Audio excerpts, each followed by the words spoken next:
Never before a lipstick so red. And Deep Magic, the new facial cleansing lotion that gives you a cleaner, clearer skin. Present Valiant Lady.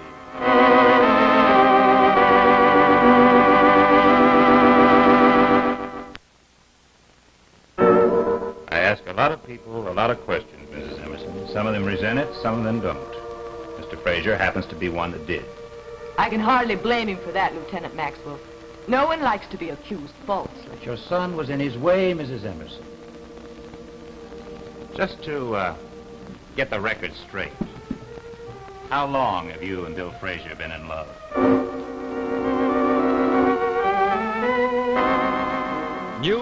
Lieutenant, I assume you expect me to take your question seriously. The choice, Mrs. Emerson, is up to you. Then I choose to regard the last one as a joke.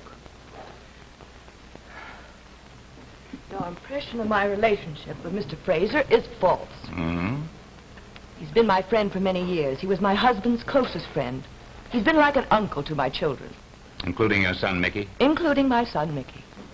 Well, Mrs. Emerson, I don't think that I'm the only person in Middlebury to have this false impression. I don't know whom you talked to or what they said. But I assure you I'm in a better position than they to know the truth. Well, sometimes the person that knows the truth is the one most anxious to conceal it. Usually, sometimes, but not always. Isn't it possible, Mrs. Emerson, that while you may feel a mellow friendship for Mr. Fraser, that his feeling for you may be somewhat less mild? If it's Mr. Fraser's feeling you want to find out about, I suggest that you question him. Oh, come now, Mrs. Emerson. He wouldn't keep a thing like that to himself, would he? And even if he tried to, wouldn't your woman's intuition tell you the truth? A woman's intuition can sometimes be as unreliable as a man's logic. But you will admit that women are more articulate about feelings, emotions than most men.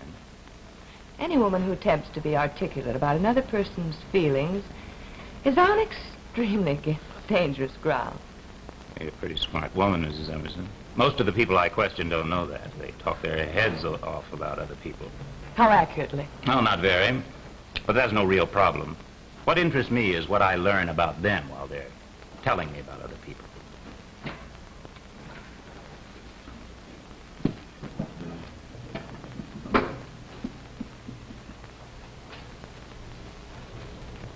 You just told me, for instance, that it would be a complete waste of time to go on questioning you.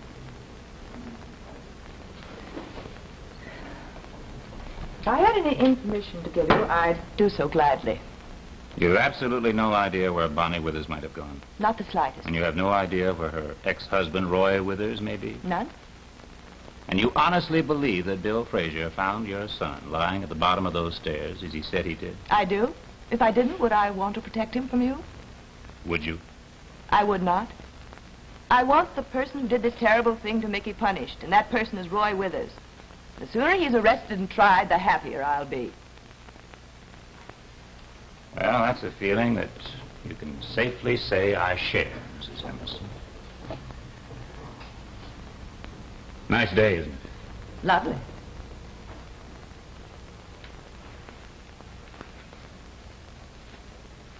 Helen! Jay? Where are you? Out in the kitchen. Come on out. Hi. I brought Kim's things over. I just left them out in the front hall. How's Mickey today, Helen? Well, I don't know, Jane. I really don't. Doctor said his pulse is stronger, his blood count better, but well, I was at the hospital and I can't see any change. He still doesn't know anyone. Oh, poor dear. Is there anything Mary and I can do? Everything possible is being done. We even sent Bill Fraser downtown to put a personal ad in all the newspapers asking Bonnie to come back. I don't know whether it'll do any good, but I thought it was worth trying. What about money, Helen? Well, that isn't a problem as yet, Jane, but it's apt to become one. Well, you'll let us know, won't you? Thank you. I'm sorry I wasn't more help at entertaining Kim for you. She was bored to death at my house. Said she was homesick. Homesick for you, mostly. I decided I'll have to divide my time between Mickey and Kim so that she won't feel neglected. I don't know quite how I'll do it, but I will. Unfortunately, Annette isn't a very good substitute for a mother. I did try, but I could see myself going down in her estimation hourly. She asked me questions I should have been Einstein to answer. That happens to me all the time. Helen, do you think it's possible you could have added to the confusion of the world by bringing another genius into it? Oh, dear, I hope not. I hope if she does turn out to be exceptional. And quite honestly, Jane, I think she may. So do I. Well, if she does, I hope she'll be able to solve some of the world's confusion, not add to it. Well, that's looking on the brighter side. How's your new friend? Who? Who, indeed? Your pilot friend, the captain of the airways. Oh, Chris. Gone. Oh? I probably won't see him for about a week. But then. What do you mean, if then? Well, he didn't definitely say he'd see me when he got back. He didn't even definitely say goodbye. Well, that's a pilot for you. Here today, gone today. Well, at least he was attentive while he lasted. He certainly was. He was wonderful. So concerned about Mickey, so wanting to be helpful. He even stayed with me at the hospital one night till almost 2 in the morning. Pilots make pretty good money, don't they, Helen? I have no idea why. Never mind. Does he live here in Middlebury? Well, this is one of his layovers. They fly so many hours and they rest so many. This is one of the places he rests. Regularly? I don't know. I didn't ask him. I suppose so, though. How old is he? I don't know, Jane. I didn't ask him that either. We just didn't talk about things like that. Well, apparently you spent quite a lot of time together in the last week or so. What did you talk about? Do you really want to know? Yes, I certainly do. Well, we talked about man's quality of spirit, man's nobility, man's... Nothing about woman? No. Not even once? Sorry to disappoint you. Well, you certainly couldn't have gotten very well acquainted. Well, I suppose we didn't, not in the usual way. When you go through an unusual experience with someone, such as this last week has been, knowing things like how old he is, where he lives, how much money he makes, doesn't seem very important compared to the other things you find out about him. But what are the other things you found out? That's exactly what I want to know. Has he ever been married? I don't know. But I do know he's kind and gentle and sensitive and has a sense of humor. That's a man. That's no man, Helen. That's a paragon. And you'd better be careful.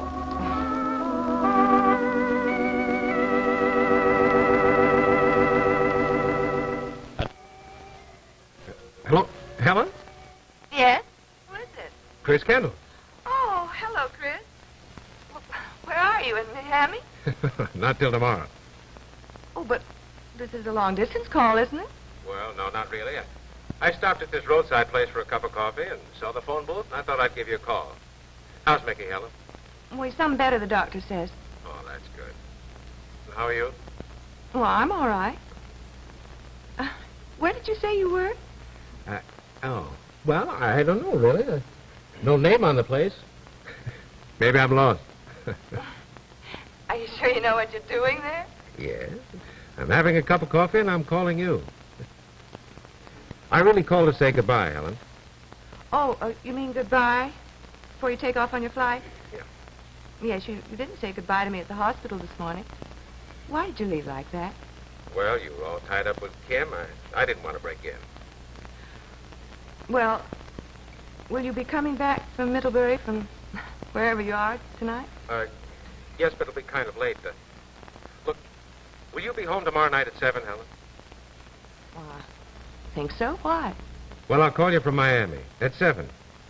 Just to say hello. You take a very expensive way to say hello and goodbye, it seems to me, Mr. Kendall. Well, I'm a spendthrift. Well, so long, Helen.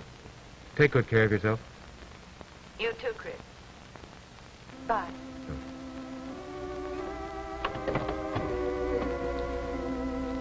Still don't know where he was. Oh, boy.